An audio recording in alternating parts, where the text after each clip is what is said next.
Hello दोस्तों, स्वागत है आप सभी का हमारे YouTube channel free online teaching one में। तो स्टूडेंट, आज की इस वीडियो में हम माध्यमिक शिक्षा मंडल मध्य प्रदेश भोपाल द्वारा जारी मॉडल पेपर विषय हिंदी कक्षा 10 का यहाँ पर मॉडल पेपर देखने वाले हैं। तो इसमें दिए गए सभी प्रश्नों को आपको अभी से अच्छे से तैयार कर लेना है। तो यहाँ पर क्लास 10th और क्लास 12th के सभी विषयों के मॉडल पेपर यहाँ पर माध्यमिक शिक्षा मंडल भोपाल द्वारा जारी कर दिए गए हैं, इसलिए इन सभी मॉडल पेपर को आपको अभी से अच्छे से तैयार कर लेना है। और इससे पहले यदि आपने हमारे चैनल को सब्सक्राइब नहीं किया है तो प्लीज़ सब्सक्राइब कीजिए, साथ में नोटिफिकेशन बेल को भी दबाइए ताकि कोई भी वीडियो की नोटिफिकेशन आप तक सबसे पहले पहुंचे। तो चलिए वीडियो को स्टार्ट करते हैं। तो यहाँ पर जो आपको समय दिया जाएगा 3 घंटे का आपको समय दिया जाएगा, और जो आपका वार्षिक परीक्षा का पेपर आएगा 80 अंक का आपका पेपर आएगा। तो इस प्रकार से यहाँ पर आपको निर्देश दिए गए हैं। सभी निर्देशों को आपको ध्यानपूर्वक अच्छे से पढ़ लेना है।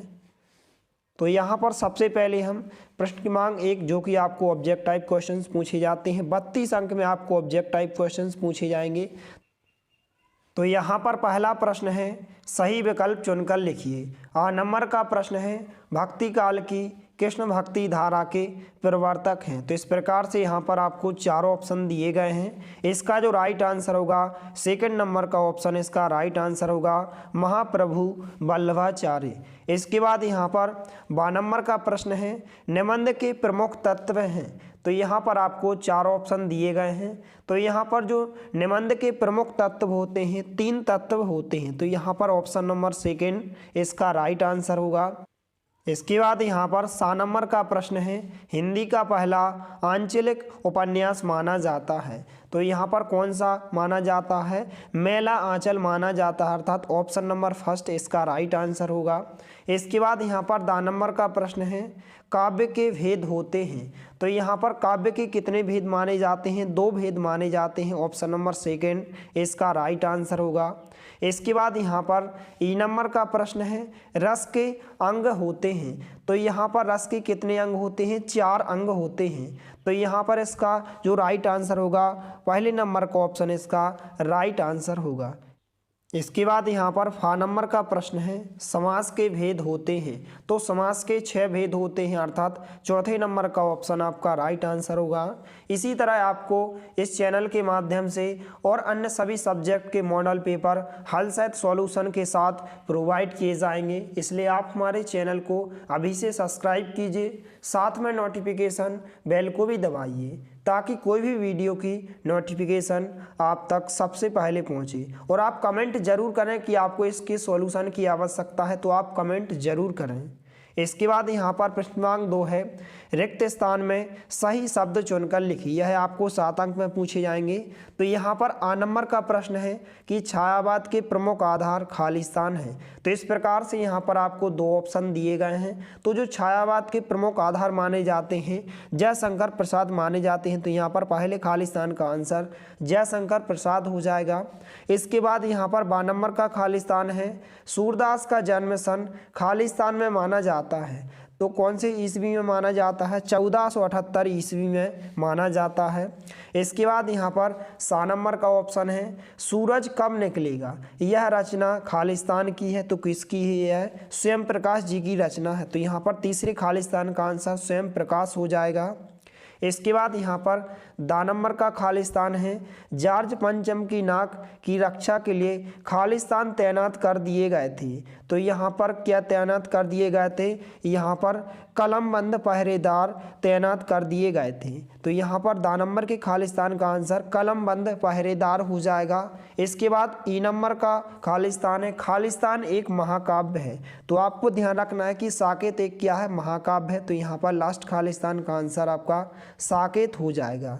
इसके बाद यहाँ पर नेक्स्ट क्वेश्चन है, 5 नंबर का खालिस्तान, अंधों में काना राजा लोकोक्ति का अर्थ खालिस्तान है। तो यहाँ पर अंधों में काना राजा लोकोक्ति का जो अर्थ होता है कि मूर्खों में अल्पज्ञ ज्ञानी, तो यहाँ पर इसका राइट आंसर मूर्खों में अल्पज्ञ ज्ञानी हो जाएगा। इसके बाद या नंबर का खालिस्तान है हड्डी पसली एक करना, मुहावरे का अर्थ खालिस्तान है, तो इसका जो अर्थ होता है यहाँ पर अधिक मानना होता है। तो इस प्रकार से ये आपके खालिस्तान हो जाएंगे। इनको आपको अभी से अच्छे से तैयार कर लेना है और वीडियो को ज़्यादा से ज़्यादा अपने दोस्तों के साथ शेयर करना है ताकि सभी को इसका सॉल्यूशन प्रोवाइड हो सके। और यदि आप इसकी पीडीएफ को डाउनलोड करना चाहते हैं तो आप हमारे टेलीग्राम चैनल को ज्वाइन कीजिए, डिस्क्रिप्शन में लिंक दी गई है, तो हमारे टेलीग्राम चैनल पर आपको इसकी पीडीएफ प्रोवाइड की जाएगी। इसके बाद यहाँ पर प्रश्न क्रमांक 3 है सही जोड़ियाँ बनाइए या सही जोड़ियाँ लिखिए। तो इन सभी क्वेश्चंस के आंसर आपको नेक्स्ट वीडियो में प्रोवाइड किए जाएंगे, इसलिए आप कमेंट ज़रूर करें। इसके बाद यहाँ पर प्रश्न क्रमांक 4 है निम्नलिखित प्रश्नों के उत्तर एक शब्द या एक वाक्य में लिखिए। आपको 7 अंक में पूछे जाते हैं। इसके बाद यहाँ पर प्रश्न क्रमांक 5 है सत्य असत्य लिखिए। इसके बाद यहाँ पर प्रश्न क्रमांक 6 से आपको 2-2 अंक के क्वेश्चन पूछे जाएंगे इस प्रकार से। तो सभी प्रश्नों को आपको अभी से अच्छे से तैयार कर लेना है। और यहाँ पर जो आपके यह क्वेश्चन मॉडल पेपर में सेलेक्ट किए गए हैं, पूरे के पूरे क्वेश्चन आपके प्रश्न बैंक में से ही पूछे गए हैं, इसलिए प्रश्न बैंक में दिए गए सभी प्रश्नों को आपको अभी से अच्छे से तैयार कर लेना है। और इन क्वेश्चंस को भी आपको अभी से अच्छे से तैयार करना है, क्योंकि जो आपका वार्षिक परीक्षा का पेपर बनाया जाएगा इन्हीं प्रश्न बैंकों में से बनाया जाएगा। इसलिए प्रश्न बैंक में और इस मॉडल पेपर में दिए गए सभी प्रश्नों को आपको अभी से तैयार करते जाना है। तो यहाँ पर प्रश्न क्रमांक 6 है भक्ति काल की कोई 2 विशेषताएं लिखिए। इसके अथवा का क्वेश्चन है प्रयोगवाद की कोई 2 विशेषताएं लिखिए। इसके बाद प्रश्न क्रमांक 7 है कवि सूर्यकांत त्रिपाठी निराला अथवा कवि ऋतुराज का शिल्प सौंदर्य लिखिए। इसके बाद प्रश्न क्रमांक 8 है लक्ष्मण ने वीर योद्धा की क्या क्या विशेषताएं बताई हैं, कोई 2 विशेषताएं लिखिए। इसके अथवा का क्वेश्चन है कवि आत्मकथा लिखने से क्यों बचना चाहता है। इसके बाद यहाँ पर प्रश्न क्रमांक 9 है वीर रस की परिभाषा उदाहरण सहित लिखिए। इसके अथवा का क्वेश्चन है महाकाव्य किसे कहते हैं, किसी एक महाकाव्य का नाम लिखिए। इसके बाद यहाँ पर प्रश्न क्रमांक 10 है दोहा छंद की परिभाषा उदाहरण सहित लिखिए। इसके अथवा का क्वेश्चन है मानवीय गण अलंकार की परिभाषा उदाहरण सहित लिखिए। इसके बाद नेक्स्ट क्वेश्चन है प्रश्न क्रमांक 11 कहानी की परिभाषा लिखिए एवं प्रेमचंद की कोई 2 कहानियों के नाम लिखिए। इसके अथवा का क्वेश्चन है आत्मकथा विद्या का परिचय लिखते हुए एक लेखक का नाम व उनकी एक रचना का नाम लिखिए। इसके बाद प्रश्न क्रमांक 12 है लेखक स्वयं प्रकाश अथवा लेखिका मन्नू भंडारी की कोई 2 भाषागत विशेषताएं लिखिए। इसके बाद यहाँ पर प्रश्न क्रमांक 13 है एक कहानी यह भी आत्मकथ्य में लेखिका के पिता ने रसोई को भटियार खाना कहकर क्यों संबोधित किया है। इसके अथवा का क्वेश्चन है वास्तविक अर्थों में संस्कृत व्यक्ति किसे कहा जा सकता है। इसके बाद यहाँ पर नेक्स्ट क्वेश्चन है प्रश्न क्रमांक 14 निपात शब्द की परिभाषा उदाहरण सहित लिखिए। इसके अथवा का क्वेश्चन है यहाँ पर कि समाज के प्रकारों के नाम लिखिए। इसके बाद प्रश्न क्रमांक 15 है लेखक ने अपने आप को हिरोशिमा के विस्फोट का भोक्ता कब और किस तरह महसूस किया। इसके बाद यहाँ पर प्रश्न क्रमांक 15 का अथवा का क्वेश्चन है जॉर्ज पंचम की लाट की नाक को पुनः लगाने के लिए मूर्तिकार ने क्या क्या यत्न किए। इसके बाद यहाँ पर नेक्स्ट क्वेश्चन है प्रश्न क्रमांक 16 महाकाव्य एवं खंडकाव्य में कोई 3 अंतर लिखिए। इसके अथवा का क्वेश्चन है स्थायी भाव एवं संचारी भाव में कोई 3 अंतर लिखिए।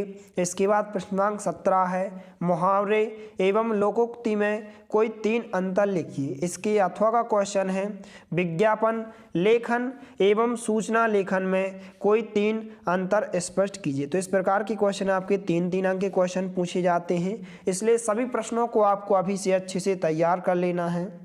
इसके बाद यहाँ पर प्रश्न क्रमांक 18 है अपठित गद्यांश अथवा अपठित काव्यांश को पढ़कर नीचे लिखे प्रश्नों के उत्तर लिखिए। यह आपको 3 अंक में पूछा जाएगा, इसलिए इसको आपको अच्छे से रीड कर लेना है। इस प्रकार से आपसे क्वेश्चन पूछे जाएंगे यहाँ पर कि पहला है उपर्युक्त गद्यांश का सटीक शीर्षक चुनिए। दूसरा है ईर्ष्यालु व्यक्ति दुखी क्यों रहता है। तीसरा प्रश्न है दाह और लाचार शब्द के अर्थ लिखिए। इसकी अथवा में भी आपको इस प्रकार से गद्यांश दिया गया है, इसको भी आपको अभी से अच्छे से तैयार कर लेना है। इस प्रकार से आपको प्रश्न दिए गए हैं। इसके बाद यहाँ पर प्रश्न क्रमांक 19 है, लेखिका मन्नू भंडारी के साहसिक व्यक्तित्व पर एक अनुच्छेद लिखिए। इसके अथवा का क्वेश्चन है दो मित्रों के बीच मेरी प्रिय कहानी विषय पर संवाद लिखिए। इसके बाद यहाँ पर नेक्स्ट क्वेश्चन है प्रश्न क्रमांक 20, निम्नलिखित पद्यांश का संदर्भ प्रसंग सहित भावार्थ लिखिए। इस प्रकार से आपको 4 अंक में पूछा जाएगा। इसके अथवा में भी आपको एक पद्यांश दिया गया है, तो इन दोनों पद्यांश को आपको अभी से अच्छे से तैयार कर लेना है। इसके बाद यहाँ पर नेक्स्ट क्वेश्चन है प्रश्न क्रमांक 21, निम्नलिखित गद्यांश का या गद्यांश की संदर्भ प्रसंग सहित व्याख्या लिखिए। तो इस प्रकार से आपको 4 अंक में पूछा जाएगा, इसको भी आपको अभी से अच्छे से तैयार कर लेना है। इसके अथवा का क्वेश्चन है यहाँ पर, इसमें भी आपको एक गद्यांश दिया गया है और इसकी आपको संदर्भ प्रसंग सहित व्याख्या लिखने को कहा जाएगा। इसके बाद यहाँ पर प्रश्न क्रमांक 22 है, मान लीजिए आपकी कक्षा 10वीं की अंक सूची की मूल प्रति गुम हो गई है। सचिव माध्यमिक शिक्षा मंडल मध्य प्रदेश भोपाल को आवेदन पत्र लिखकर अंक सूची की द्वितीय प्रति प्राप्त करने के लिए आवेदन पत्र लिखिए। यह आपको 4 अंक में पूछा जाएगा। इसके बाद यहाँ पर प्रश्न क्रमांक 22 का अथवा का क्वेश्चन है, अपनी शैक्षिक प्रगति से अवगत कराने हेतु पिताजी को पत्र लिखिए। बहुत ही महत्वपूर्ण प्रश्न है, ये आपको 4 अंक में पूछा जाएगा, इसलिए सभी प्रश्नों को आपको अभी से अच्छे से तैयार कर लेना है। इसके बाद यहाँ पर प्रश्न क्रमांक 23 है, निम्नलिखित विषयों में से किसी एक विषय पर रूपरेखा सहित निबंध लिखिए। अर्थात आपको रूपरेखा भी लिखना है और निबंध भी लिखना है। तो इनमें से जो ज़्यादातर निबंध पूछा जाता है पर्यावरण प्रदूषण समस्या व समाधान, बहुत ही महत्वपूर्ण निबंध है, इसको आपको अभी से अच्छे से तैयार कर लेना है। इसी तरह आपको और अन्य सभी सब्जेक्ट के मॉडल पेपर इस चैनल के माध्यम से जल्द प्रोवाइड किए जाएंगे, इसलिए आप हमारे चैनल को सब्सक्राइब कीजिए, साथ में नोटिफिकेशन बेल को भी दबाइए ताकि कोई भी वीडियो की नोटिफिकेशन आप तक सबसे पहले पहुंचे। मिलते हैं अगले वीडियो में, तब तक के लिए जय हिंद, वंदे मातरम।